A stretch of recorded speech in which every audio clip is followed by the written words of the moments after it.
할렐루야. 주님의 평강이 우리 모든 성도님들 가운데 함께 하시기를 바랍니다.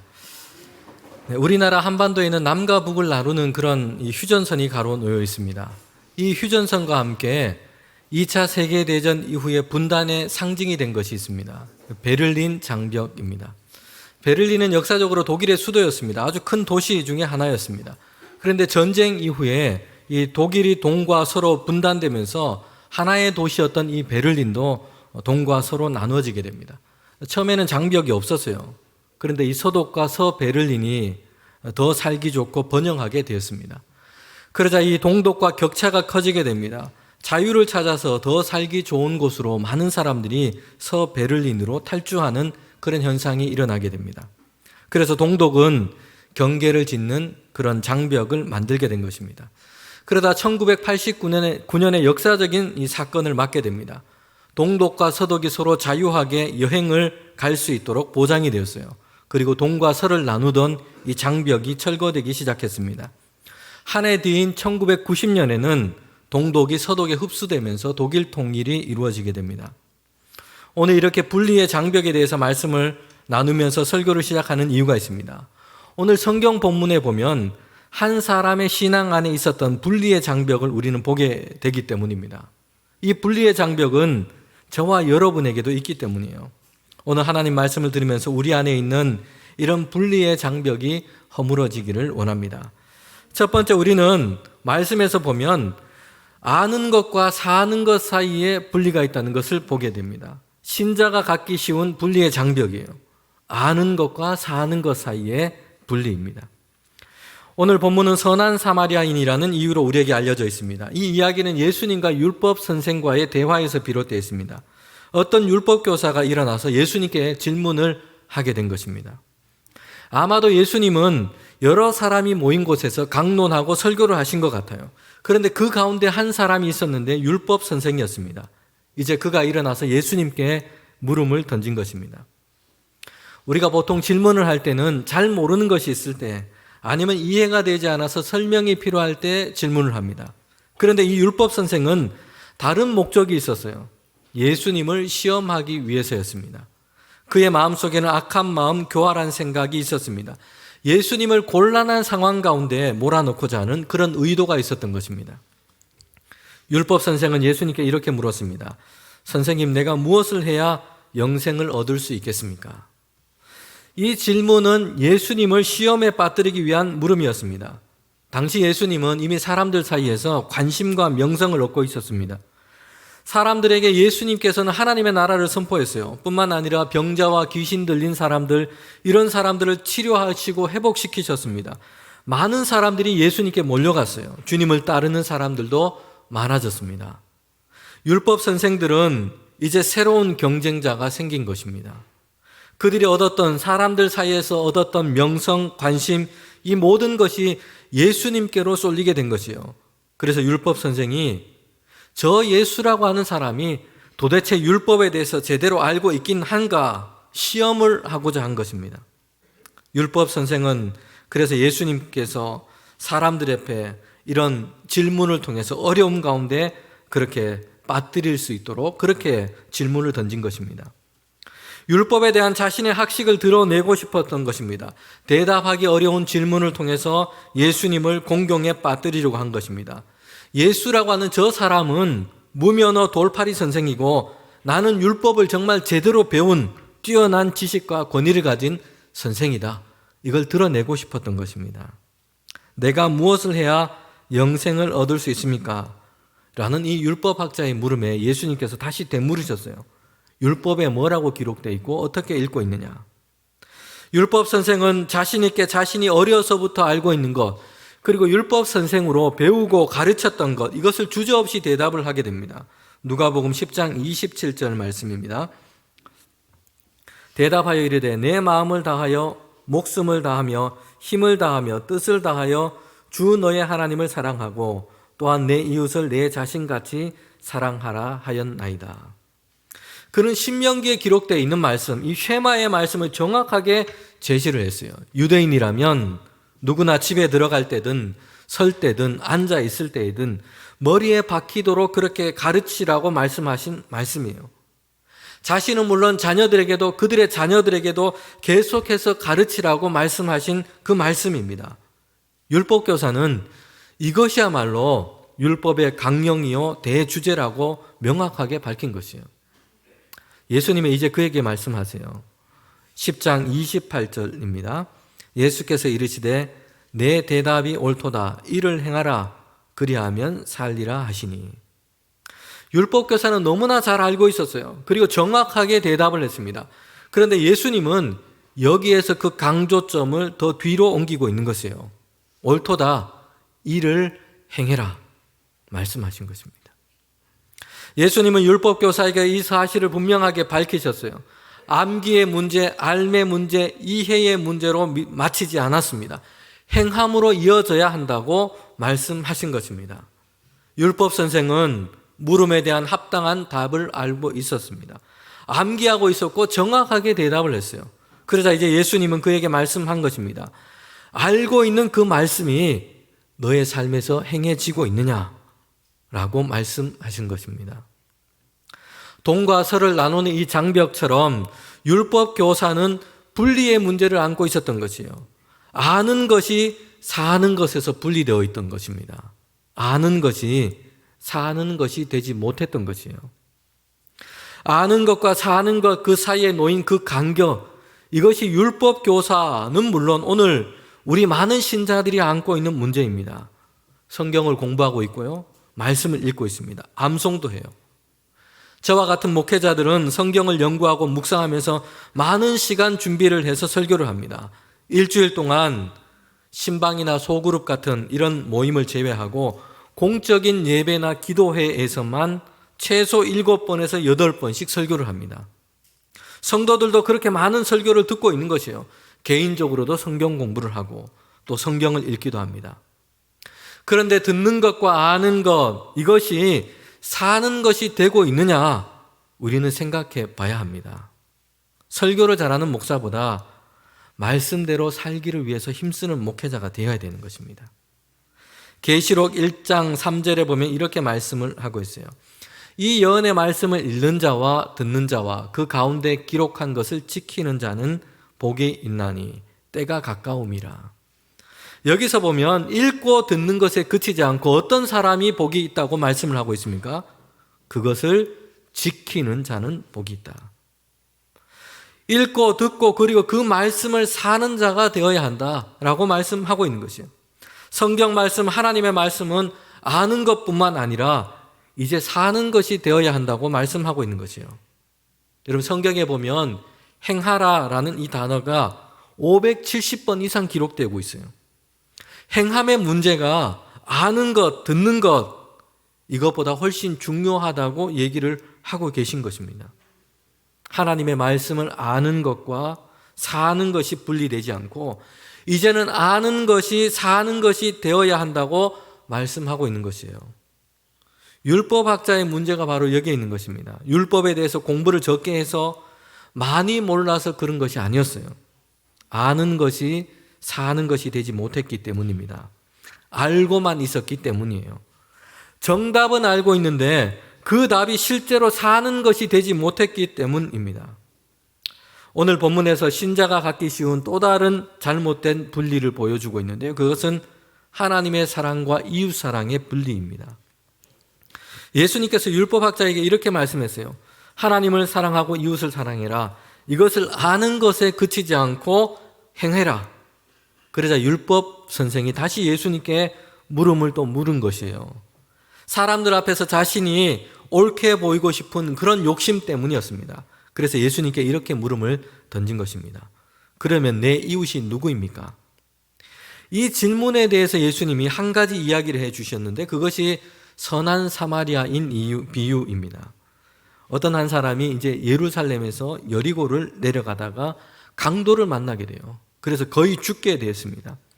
예루살렘은 아주 높은 고지대에 있었습니다. 해발이 거의 760m 이르는 고지대였어요. 그리고 여리고는 반대로 해수면보다 더 아래에 있었던, 해수면보다 아래에 있는 250m 더 낮은 곳에 있는 아주 저지대였습니다. 그 사이의 거리는 약 35km 정도 됩니다. 그런데 그 사이를 잇는 길이 매우 험했어요. 황량한 지대일 뿐만 아니라 암석과 바위들이 많았습니다. 이 두 도시는 예루살렘에서 아주 큰 도시였어요.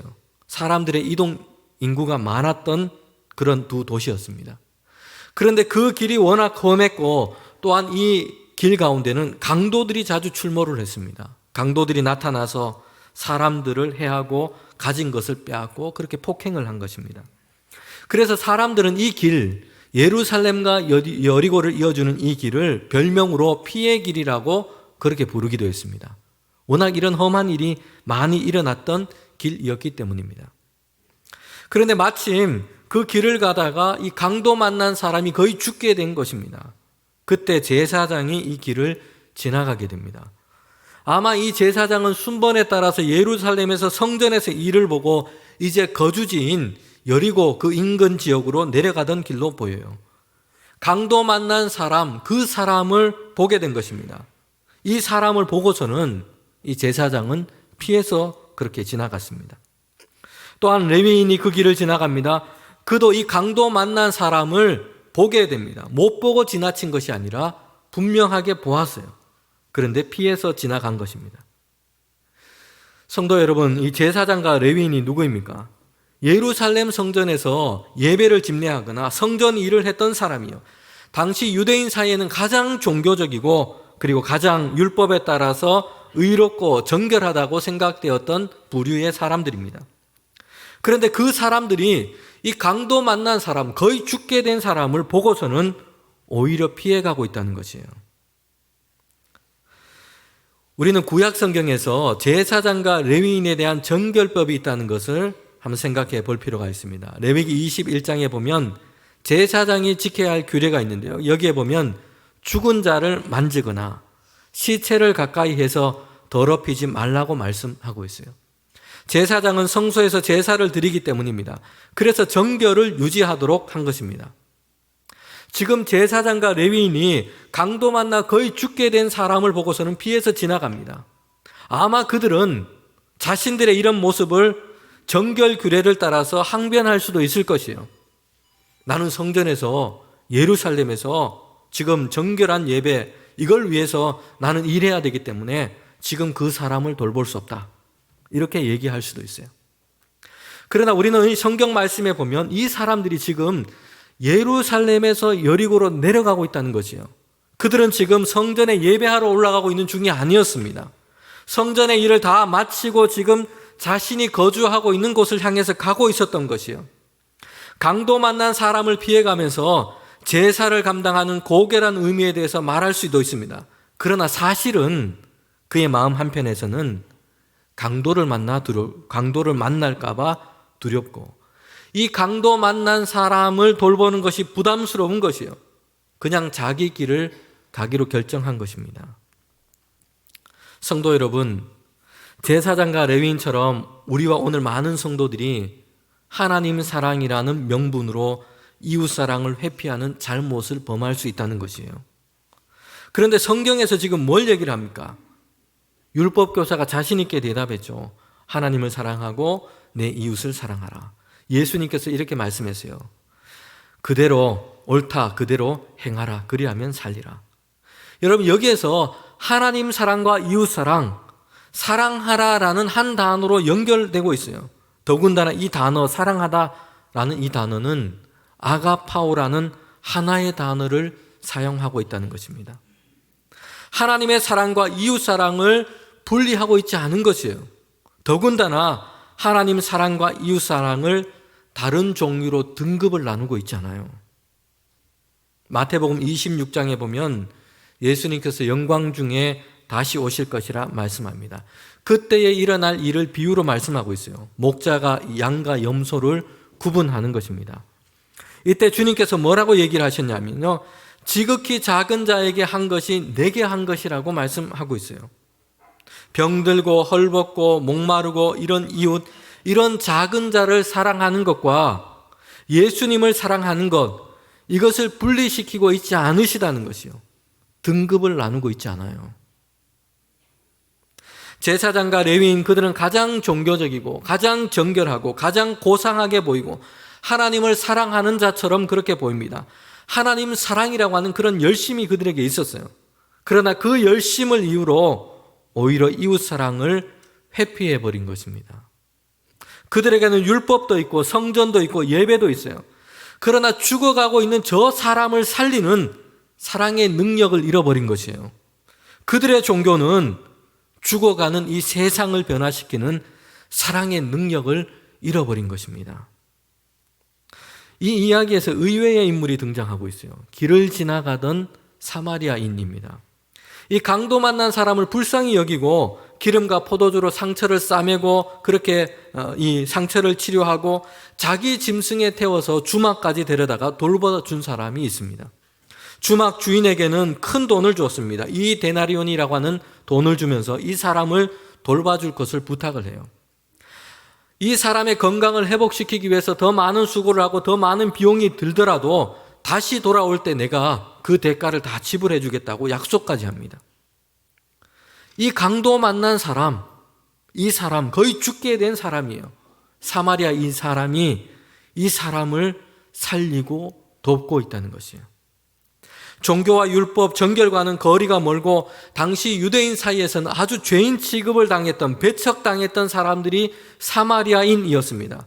그런데 오히려 그가 이 강도 만난 사람에게 자비를 베풀며 그를 살리고 있다는 것입니다. 안도현 시인이라고 하는 시인이 있는데요. 너에게 묻는다라는 시를 썼어요. 그 시는 이렇게 시작하고 있습니다. 연탄재 함부로 차지 말라. 너는 누구에게 한 번이라도 뜨거운 사람이었느냐. 유대인들은 저 더러운 사마리아인 부정한 인간들이라고 함부로 차댔습니다. 그런데 이 사마리아인만이 정말 죽어가고 있는 강도 만난 저 사람을 살리는 뜨거운 사람이었다는 것이에요. 예수님께서 말씀하신 것처럼 선한 이웃으로 살기 위해서는 이웃에 대한 우리의 물음을 바꿔야 됩니다. 사마리아인 이야기 마지막에서 예수님께서는 율법 교사에게 물음을 바꾸고 계신 것을 보게 됩니다. 율법 교사는 예수님께 이렇게 물었죠. 누가 내 이웃입니까? 율법 교사가 예수님께 던진 물음이었어요. 그런데 이 사마리아인 이야기를 다 끝내고 난 다음에 예수님은 이 율법 교사에게 이렇게 되물으신 것이요. 누가 저 강도 만난 사람의 이웃인가? 율법 교사의 물음의 그 기준점은 바로 나였습니다. 누가 내 이웃인가? 그런데 예수님의 이 물음의 기준점, 시작점은 강도 만난 사람이었어요. 저 강도 만난 사람, 저 사람의 이웃이 누구인가? 라고 묻고 계신 거지요. 기준점이 바뀐 겁니다. 성도 여러분, 율법 교사는 그가 생각하는 이웃은 누구일까요? 유대인 율법주의자들은 정결법을 아주 확대해서 아주 세부적으로 그렇게 만들어서 그걸 지켰습니다. 그래서 천하고 정결하지 못한 사람들하고는 함께 만나지도 않았고요. 함께 앉아서 식사도 하질 않았어요. 그들이 생각하기에 정결하지 못하다고 생각하는 사람, 그들과 마주치는 것조차도 싫어했습니다. 피해 다녔어요. 율법을 가르치는 율법 선생, 그에게 이웃은 누구일까요? 혈통적으로는 이방인의 피가 섞이지 않은 유대인이어야 하고요. 장애가 없어야 됩니다. 정한 절기를 지켜야 하고 성전 세금을 잘 내는 이런 종교적인 의무를 잘 지키는 사람이어야 합니다. 직업으로는 세리, 이런 사람은 절대 이웃으로 삼으면 안 되는 것이에요. 다시 말하면 자기 구원에 방해가 되지 않고 함께 어울려도 자신의 고상함에 전혀 손상이 되지 않는 사람, 이런 사람만 그의 이웃이 될 수 있었던 것이에요. 여러분, 율법 선생도 나름대로 이웃에 대한 관심, 사랑, 이런 것을 행하며 살았다고 이야기할 수 있을 것이에요. 그러나 그가 행한 이웃 사랑은 결국 자기 사랑이었던 것이에요. 나의 정결함, 나의 고상함, 나의 구원을 유지시키기 위해서 내게 어울리고 사랑받을 만한 사람, 이런 사람들만 그의 이웃으로 삼은 것입니다. 여러분, 그러기에 이 율법 선생에게 강도 만난 사람, 옷이 벗겨져서 신분도 알 수 없고 피를 흘리고 있어서 정결하지도 못하고, 이런 사람은 결코 이 율법 선생에게는 이웃이 될 수 없었던 것이에요. 성도 여러분, 저와 여러분에게 이웃은 누구인가요? 우리가 사랑과 관심을 쏟고 가깝게 지내는 이웃은 누구입니까? 상식이 통하고 기독교 신앙을 가진 사람, 말이 통하는 사람, 친구가 되어도 그렇게 번거롭게 하지 않을 사람, 너무 궁색하지 않는 사람, 함께 있을 때도 나의 격이 떨어지지 않는 사람, 주로 이런 사람들만 나의 이웃으로 삼고 사랑과 관심을 주고받고 있지는 않습니까? 내 자신을 기준으로 지금 사랑할 만한 사람, 내게 손해가 되지 않을 만한 사람, 이런 이웃을 내 이웃으로 찾고 있다면 예수님이 말씀하신 이웃 사랑을 지금 우리는 하고 있지 않은 것이에요. 예수님께서 말씀하신 이웃 사랑은 먼저 율법 교사가 가지고 있었던 이런 물음과 판단을 내려놓는 것이에요. 내게 어울리는 이웃이 누구인가? 내가 사랑할 만한 이웃이 누구인가? 이런 나의 기준을, 나를 기준으로 삼는 물음과 판단을 내려놓는 것이에요. 예수님이 이렇게 말씀하시는 것입니다. 너에게 어울리는 이웃을 찾는 것이 아니라 지금 저 강도 만난 사람, 그 사람의 이웃이 되어야 한다라고 말씀하고 있는 것입니다. 강도 만나서 죽게 된 사람은 어떻습니까? 모든 것을 다 잃어버렸어요. 그의 혈통이 어떠한지, 유대인인지 이방인인지, 그의 종교가 무엇인지도 알 수 없어요. 내가 사랑을 주어도 그 후에 어떤 대가도 기대할 수 없는 사람입니다. 그런데 강도 만난 사람, 정말 그 사람이야말로 사랑이 필요한 사람이에요. 이웃이 필요한 사람인 것입니다. 예수님은 사마리아인처럼 그런 자의 이웃이 되어서 자비와 사랑을 베풀라고 말씀하신 것입니다. 선한 사마리아인 이야기 마지막에서 예수님이 이렇게 말씀합니다. 너도 가서 이와 같이 하라. 선한 사마리아인처럼 행하라는 것이에요. 성도 여러분, 우리가 11월 첫째 주일 행복한 주일로, 그리고 10월 한 달 동안 이 행복한 주일을 준비하며 보내기로 그렇게 말씀을 나눴습니다. 그런데 어떻게든 교회당에 사람을 데려오는 것, 이것이 목적이 아니에요. 한 달을 보내면서 저와 여러분이 오늘 이 주신 말씀을 기억하는 것입니다. 아는 것에 그치지 않고 살아보자는 거예요. 우리 교회 공동체 안에 있다가 지금 보이지 않는 사람, 때로는 우리 주변에 있었던 사람들, 그가 어떤 상태인지, 어떤 상황인지 사랑의 마음을 품고 관심을 갖는 것입니다.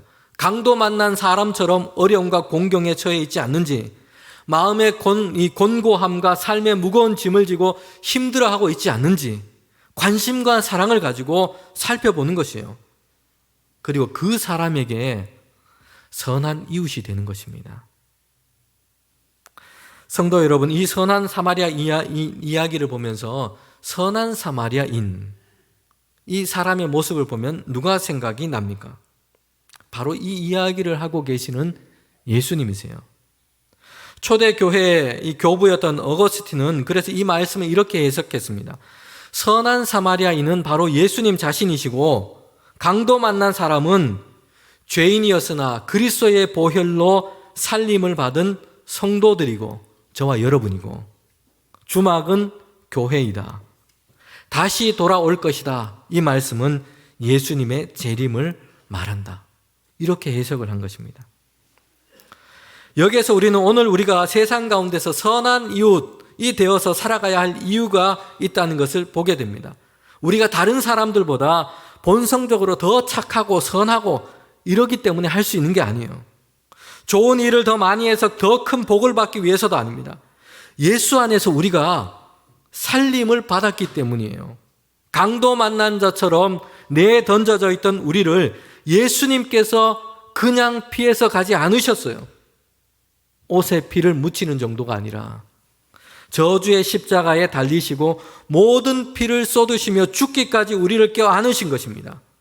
이렇게 죄와 허물로 죽었던 우리를 예수 그리스도 안에서 우리를 살리신 것입니다. 본질상 진노와 심판 아래에 있었지만 긍휼이 많으신 하나님이 우리를 사랑하시는 그 사랑, 그 큰 사랑으로 인해서 허물로 죽은 우리를 그리스도와 함께 살리셨어요. 여러분, 우리가 강도 만난 자의 이웃이 될 수 있는 그 이유는 바로 여기에 있습니다. 예수 그리스도의 그 은혜를 경험했기 때문이에요. 죄와 사망 이 법이 아니라 생명의 성령의 법이 이제 그리스도 안에서 우리 안에 작동하고 있기 때문입니다. 여러분, 종교개혁자인 루터는 그리스도인의 자유라는 글을 썼는데요. 중세 로마 교회의 잘못된 신학과 교리로부터 이 전환을 이루는 아주 중요했던 글 중에 하나였습니다. 거기에서 루터는 그리스도인에 대해서 이렇게 얘기를 합니다. 제가 오늘 말씀과 연결된 부분을 간략하게 그 단락을 정리해서 몇 가지 말씀을 드리겠습니다. 그리스도인은 믿음을 통해 자기 자신을 넘어서 위로 하나님께 이르며 사랑을 통해 아래로 이웃에게 이른다. 그리스도인은 그리스도의 사람임을 말한다. 우리가 그리스도를 믿을 때에 그리스도는 멀리 계시지 않고 우리 안에 계신다. 그러므로 우리는 서로에게 다른 그리스도이어야 하며 그리스도께서 우리에게 행하신 것처럼 우리도 이웃에게 그렇게 행해야 한다. 다른 사람에게 그리스도가 되어야 한다. 성도 여러분, 오늘 이 말씀에서 우리가 마지막으로 주목해야 할 부분이 있는데요. 예수님께서 율법 선생에게 이렇게 말씀했어요. 이를 행하라. 그리하면 살리라. 예수님의 이 말씀에서는 누가 산다는 것입니까? 이렇게 행하라. 선한 사마리아인처럼 이렇게 행하라. 그리하면 살리라. 누가 산다는 것이에요? 이 비유에서는 선한 사마리아인이 강도 만난 사람, 거의 죽게 된 사람을 살렸어요. 그런데 예수님께서는 거기서 한 걸음 더 나아가서 이렇게 말씀하시는 것이요. 이렇게 행하라. 그리하면 살리라. 강도 만난 사람을 살리기도 하지만 이와 같이 행하면 누가 산다는 것이에요? 우리 자신이 산다는 것입니다. 여러분, 여기에 놀라운 비밀이 있는 것이에요. 선한 이웃으로 예수님의 말씀을 따라 살아가는 것은요, 어려운 사람, 주변에 있는 사람을 살리는 것이에요. 그런데 예수님은 그것이 우리 자신이 사는 길이라고 말씀하고 있는 것이에요. 우리가 하나님의 영 가운데 사는 길이에요. 우리 안에 예수 그리스도께서 사시는 길입니다. 성도 여러분, 오늘 말씀을 기억하면서 우리는 한 주 동안 나를 위한 이웃이 누구인가 살피기보다 이웃이 필요한 사람이 누구인가 살펴보십시오. 그리고 선한 이웃으로 예수 그리스도의 그 마음으로 살아가는 저와 여러분이 되시기를 원합니다. 이것이 그 사람을 살리는 길이기도 하지만 저와 여러분이 사는 길임을 기억하며 한 주 동안도 주님의 인도하심 속에 살아가는 저와 여러분이 되시기를 원합니다.